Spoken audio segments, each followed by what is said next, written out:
सो याद है last class हमने खत्म किया था इस क्वेश्चन के साथ कि फर्स्ट वर्ल्ड वॉर का रशियन रिवॉल्यूशन के साथ क्या लेना देना है और आखिर जार थर्ड द्यूमा बनाने के बाद क्या अपने अकॉर्डिंग रूल कर रहा था। तो चलो ये सारे क्वेश्चंस के आंसर्स हम लोग देखते हैं आज के वीडियो लेसन में। But before that I welcome you all to our online learning platform. चलो तो आज का लेसन हम लोग स्टार्ट करते हैं, first world war and the Russian revolution. But wait, start करने से पहले अगर अभी तक आपने हमारे चैनल को सब्सक्राइब नहीं किया है तो जल्दी से सब्सक्राइब कर लीजिए। और हाँ, अगर ये वीडियो आपको अच्छा लगता है तो वीडियो देखने के बाद एटलीस्ट एक लाइक तो बनता है। चलिए पहले थोड़ा सा फर्स्ट वर्ल्ड वॉर देख लेते हैं, भैया था क्या आखिर ये।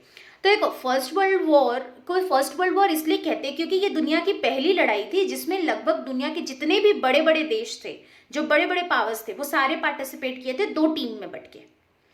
फर्स्ट वर्ल्ड वॉर में दो टीम था, एक तरफ तुम्हारा जर्मनी, ऑस्ट्रिया एंड टर्की थे जो कि सेंट्रल पावर्स कहलाते थे। दूसरी तरफ में एलाइड पास थे, एलाइड मतलब फ्रेंड, एलाइज मतलब होता है फ्रेंडशिप होना, ठीक है। तो ये थे एलाइड पास, इसमें था फ्रांस, ब्रिटेन, रशिया एंड बाद में इनको ज्वाइन किए थे इटली और रोमानिया। तो दुनिया के जितने बड़े बड़े देश थे वो दो गुटों में बट गए and they were going to fight a big war. So यहाँ पे वही चीज हुआ। अब देखो, यहाँ तो दिख गया आपको कि रशिया भी जो है वो इस लड़ाई में पार्टिसिपेट कर रहा था। तो इनिशियली देखो, रशिया जब पार्टिसिपेट किया तो पब्लिक खुश थे एंड जितने लोग थे वो सारे जार निकोलस के चारों ओर घूम रहे थे, चक्कर लगा रहे थे and they were supporting the war. But जैसे जैसे वॉर कंटिन्यू होने लगा तो लोगों को रियलाइज होने लगा कि भाई इस वॉर में बहुत सारे नुकसान हो रहे हैं। भाई देखते हैं क्या क्या नुकसान हो रहे हैं। पहला, जार जो है धीरे धीरे द्यूमा से कंसल्ट करना बंद कर दिया। इसके कारण जो द्यूमा के लोग थे वो लोग जो है वो सपोर्ट करना छोड़ दिए। फिर एंटी जर्मन सेंटिमेंट्स बहुत ज़्यादा हाई होने लगा। इसका सबसे बड़ा एग्जाम्पल है सेंट पीटर्सबर्ग का नाम चेंज करके वहाँ के लोगों ने पेट्रोग्राड कर दिया। अब यहाँ ये ऊपर से जो जार की वाइफ थी जारीना एलेक्जेंड्रा जो थी वो खुद जर्मन ओरिजिन की थी और इनके जो पुअर एडवाइजर्स थे वो भी जर्मन ओरिजिन के थे, जैसे कि रास्पुतीन पर्टिकुलरली। अब इनके कारण जो ऑटोक्रेसी है, जार जो है वो और ज़्यादा अनपॉपुलर होने लग गए, ठीक है ना, अनपॉपुलैरिटी बढ़ने लगी।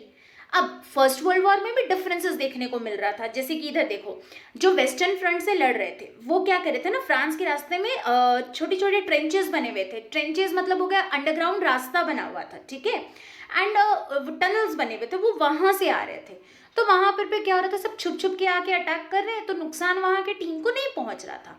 जबकि इधर जो ये लोग ईस्टर्न फ्रंट से थे, ये लोग एकदम रोड के रास्ते बड़े आराम से आगे बढ़े जा रहे हैं, और जब रास्ते से बढ़े जा रहे तो अपोनेंट वाली टीम जो है वो तो मारती जा रही है भाई। तो इसके कारण बहुत सारे सोल्जर्स जो हैं वो मरते चले जा रहे थे या उनको बहुत ज्यादा चोटें आती चली जा रही थी। इस कारण से क्या हुआ, ईस्टर्न फ्रंट में कैजुअलिटीज जो है वो बहुत ज्यादा हो गई और अल्टीमेटली 1917 आते आते रशिया जो है वो ऑस्ट्रिया और जर्मनी के अगेंस्ट बुरी तरीके से हारने लगा। अब जब रशियन आर्मी को रियलाइज हुआ कि अरे हम तो हार रहे हैं, सो व्हाट दे डिड, उन्होंने क्या किया, भाई अब इस एरिया पे तो वही लोग कब्जा करने वाले, एक काम करते हैं, इस एरिया को पूरा बर्बाद कर देते हैं ताकि अगर वो लोग यहाँ आए तो उनको यहाँ कुछ नहीं मिले।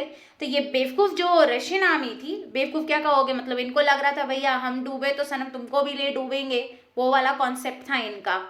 तो वही चीज़ हो गया। तो रशियन आर्मी जो है वो क्या करने लगी, अपने ही एरिया के क्रॉप्स बर्बाद करने लगी और बिल्डिंग्स को भी डिस्ट्रॉय करने लग गई, ताकि अगर ये लोग हार भी जाए रशिया तो जो ओपोनेंट टीम यहाँ आए, ठीक है, वो यहाँ आकर के सर्वाइव नहीं कर पाए। तो इस कारण से क्रॉप बिल्डिंग को तो नुकसान हो ही रहा था, ऊपर से ये लोग जो है वो एकदम फ्रंट जा रहे थे, ईस्टर्न फ्रंट के भाई ये मेंबर्स थे। तो इस कारण कैजुअलिटीज भी बहुत ज़्यादा हो गई, लगभग 7 मिलियन कैजुअलिटीज हो चुके थे 3 इयर्स में एंड 3 मिलियन रेफ्यूजीज हो चुके थे रशिया में। अब ये सब देखते हुए जार की पॉपुलैरिटी जो है वो और गिरने लगी, क्योंकि पब्लिक को लगने लगा कि इतना नुकसान जो हो रहा है ये जार के ही डिसीजंस के कारण हो रहा है।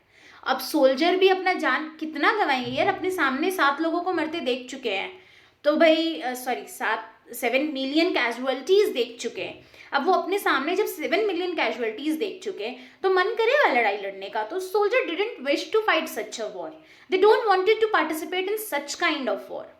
तो अब पब्लिक भी, अब जो सोल्जर्स है वो भी पार्टिसिपेट नहीं करना चाहते थे, जार भी पब्लिक के नज़र में बुरा बनता चला जा रहा था। सो अच्छा, ये तो हो ही रहा था, साथ ही साथ इंडस्ट्रीज पे भी इसका नेगेटिव इम्पैक्ट देखने को मिल रहा था। कैसे? तो देखो हुआ क्या, कंट्री में जो बाहर से सप्लाई आता था इंडस्ट्रियल गुड का, वो पूरी तरीके से बैन हो गया। एक तो पहले ही यहाँ पे इंडस्ट्रीज गिने चुने थे, यानी कि ये लोग विदेश पे ही, फॉरेन कंट्रीज पे ही निर्भर करते थे अपने रिक्वायरमेंट्स के लिए, वो भी अब कट ऑफ हो गया, जिसके कारण इंडस्ट्रियल इक्विपमेंट जो है वो डिसइंटीग्रेट करने लगे। लेबर्स जो थे उनको सोल्जर्स बना करके लड़ाई के लिए भेजा जा रहा था, तो इंडस्ट्रीज को लेबर की शॉर्टेज होने लगी।